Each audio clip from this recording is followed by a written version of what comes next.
Mr. Governor, will you step forward, please? And I'd like to have two new Lions, Richard Dreyer and Steve Hundley, come forward. Richard Dreyer and Steve Hundley. Before I started. Steve and, is it Richard? It's Richard. It is indeed a pleasure. The Pioneer Lions and the Board of Directors are welcoming you today as a part of Pioneer Lions. You are joining the largest Lions organization, service organization in the world. We are a membership of 1.35 million people, 44,000 clubs in 208 countries. We all began this journey back in 1917 when a fellow by the name of Melvin Jones, he was a Chicago businessman, and he said, let's get together and do something for our community. Hence, Lions International was born. In 1925, at their annual convention, Helen Keller was the guest speaker, and she said, please be knights for the blind and guide us blind people through. So hence, the Lions Club International took that on. Our primary reason for our service to the local communities is sight and hearing, and that's what we primarily do. We do other things. If you look back here at the banner, you'll see, oh, it's even got a spotlight on it. You'll see the large letter L with a gold ring around it. That represents strength and unity. There's a lion head facing one direction, and that's from the past, on past accomplishments, and a lion's head facing the other direction for future accomplishments. Denise? Since you've expressed a desire to be a member of Pioneer Lions, I now ask you that you respond to my words with a simple I do. Do you accept membership in Pioneer Lions knowing that you are encouraged to participate in all functions of the club? I do. I do. To the best of your ability, will you abide by the Lions Code of Ethics, attend meetings, and contribute to the programs of your club, district, and Lions Club International? I will. Ladies, where'd that go? No, I don't have that sheet. By the power vested in me, I now welcome you as new Pioneer Lions members. All right.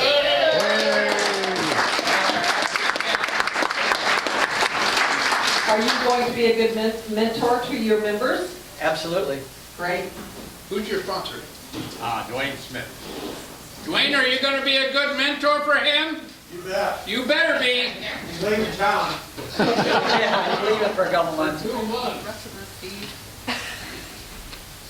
Okay, how about the club itself? The club is going to, will the club support these new members? Yeah. Thank you. We'll take a minute. Yes, we'll let them have a minute to talk about themselves, their family, their jobs, whatever you'd like to talk about. 1 minute. My name is Steve Hundley, and I'm freshly retired from Longview Fiber. It was Longview Fiber many years, but my wife and I have been volunteering for CAP and fish for several years now, and I was looking for something else to take up a little more of my spare time now, so that's why I picked the Lions. I think they do some really good work. So, thank you.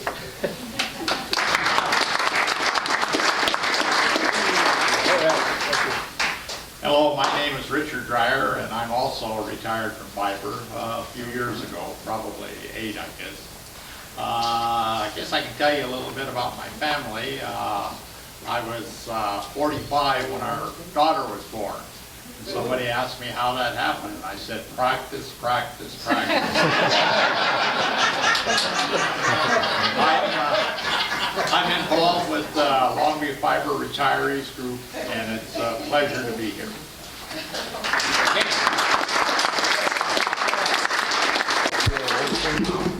Our program chair pro tem, I guess is the best way to put it.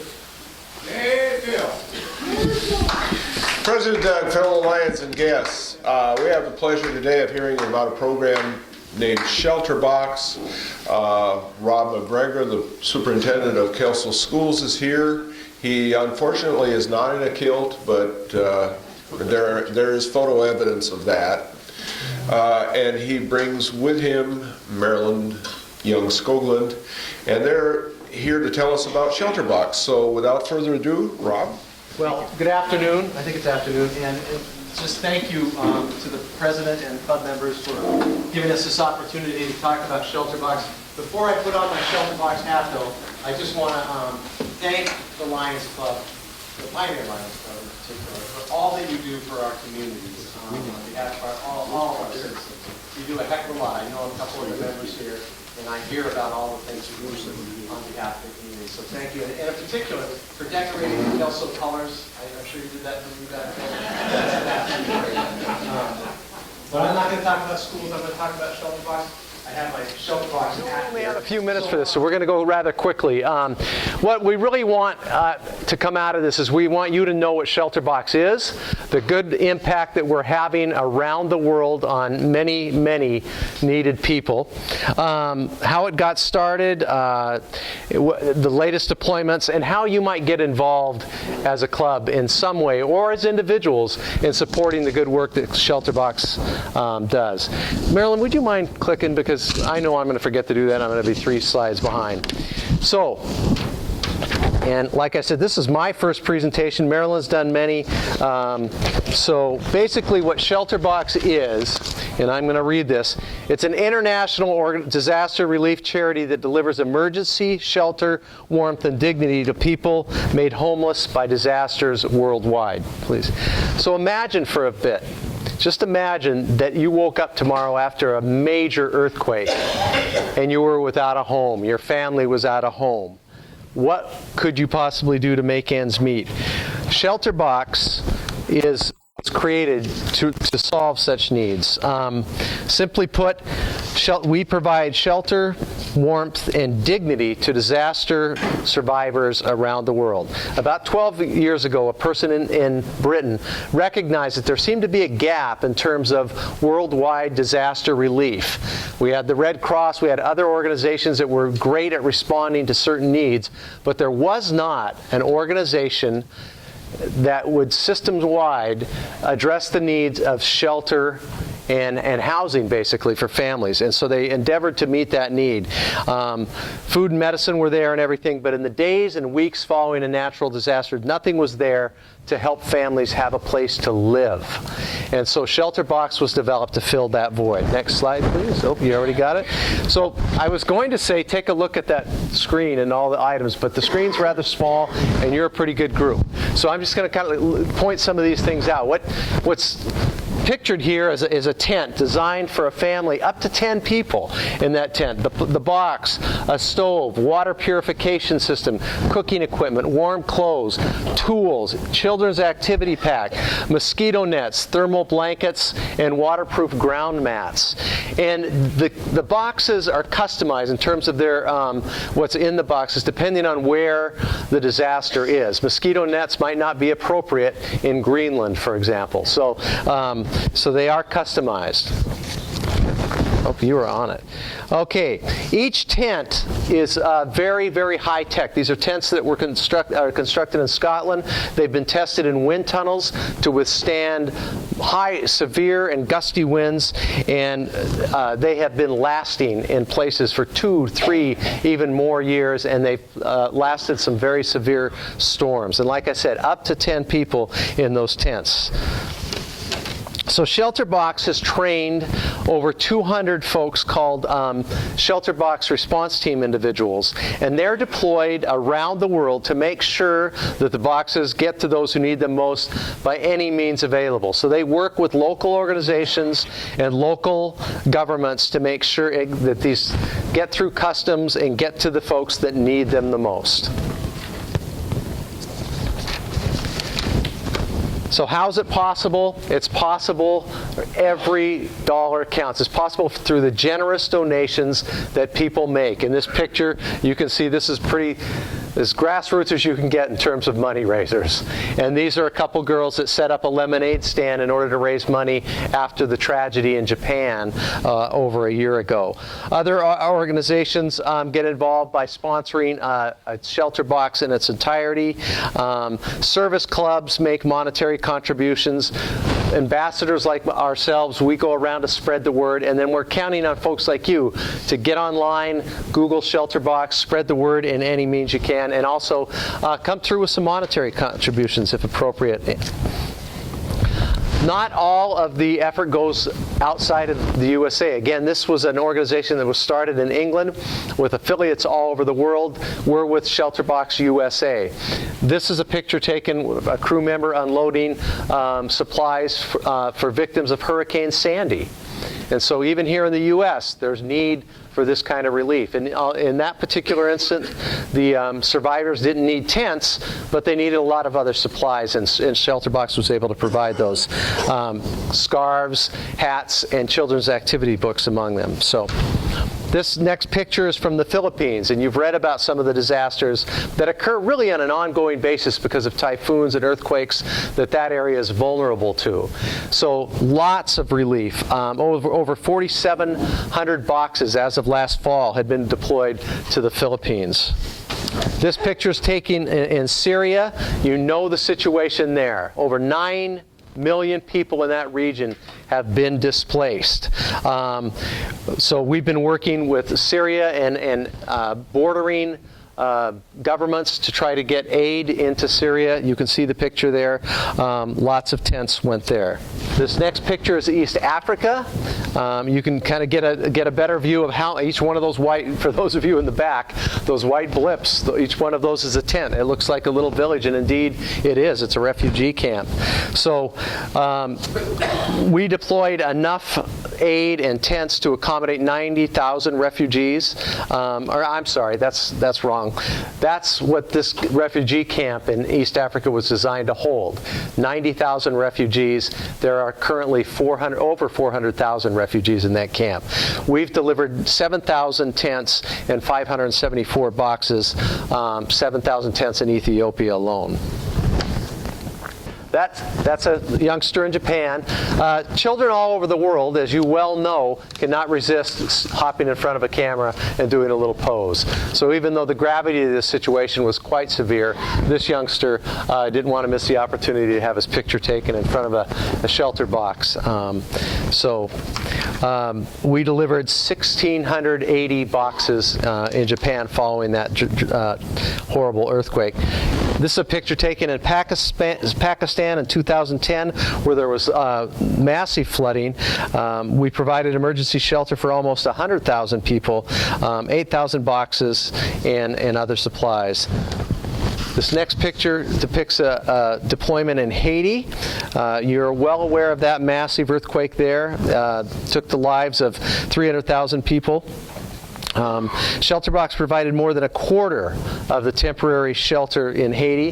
This next slide is also a picture that was taken in Haiti. Lately, there's been massive flooding, you may have heard, in Zimbabwe.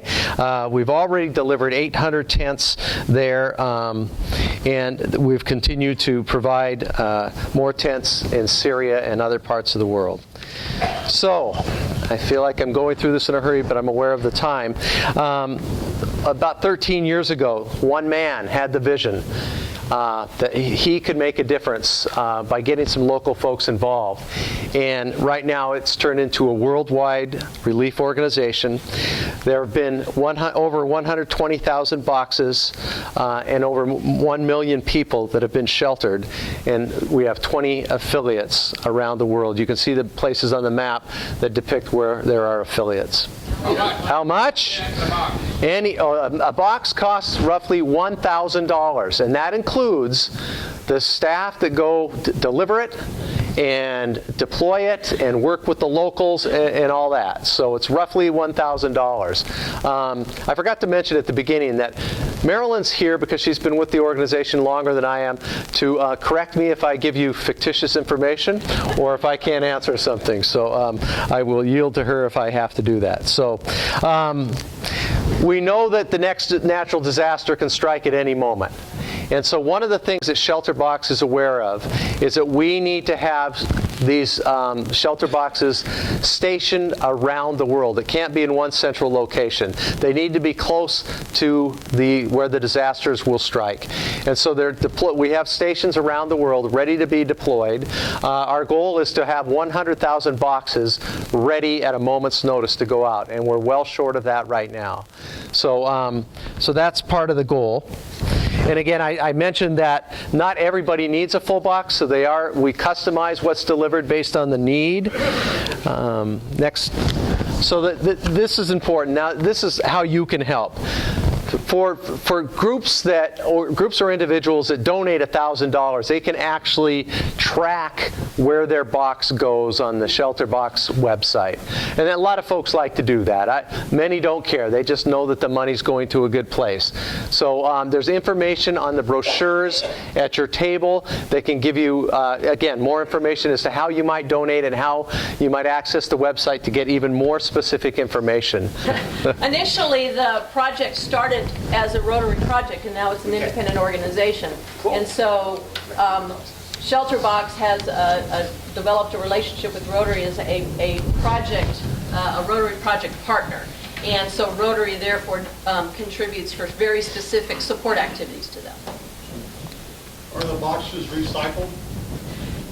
Interestingly, when a box is given to a family, when we deploy a box and a family gets that box, that's their box. It never comes back to us. That we know some instances in the Philippines where they have repeated catastrophes. The community will collect the boxes and store them locally in their own community and then pull them back out. They're initially designed to support a family for up to 6 months. But we know instances, specifically in Haiti, where families have never moved out of their tents. Multiple years now they've lived in those tents. So nothing is recycled. It goes to the family. It's theirs forever. Where are these designed and built? Scotland. Scotland. Yeah. Headquarters is in the UK. Wow. The company that was the very first company to supply the very first tent, Van Gogh, they're an extreme weather sporting equipment designer, and they've committed to making what we need for Shelter Box. So these tents are constantly being modified, and if our good buddy Bill Woodard was here, he would tell us that we're on tent 5.8. You know, I mean, they really are constantly innovating the tents and the water filtration. Critically important in any catastrophe, even here in the U.S. Interruption of your water supply, almost immediate. Another question. Go ahead. You said you have stations where you store these. Do you have warehouses? The World Health Organization is a partner with Shelter Box, and if we can move a box, or 100,000 boxes, you can move boxes on the road much less expensive. But if we have to build the box when a catastrophe occurs and fly them, extremely expensive. Except DHL, UPS, but all of those folks are all partners with Shelter Box and will move boxes if they have capacity. Okay, we're getting the hook now, so there's one more thing I'd like to say. Two things I'd like to say. One is that we'll hang around here if you have specific questions or want to bring money, or just have questions about the brochure or want to text a donation. I skipped that slide. But this slide represents something. Charity Navigator, you can't read it, it didn't all show up on the screen, is an organization that rates charities. We've received the highest possible rating as an organization in terms of efficiency and integrity around where the money goes and everything. And that's what drew both of us to this charity. As we saw, it was immediate relief. They were very responsive, and it was just no nonsense, high dignity relief to people in need. So, okay, thank you very much for your time. Rob,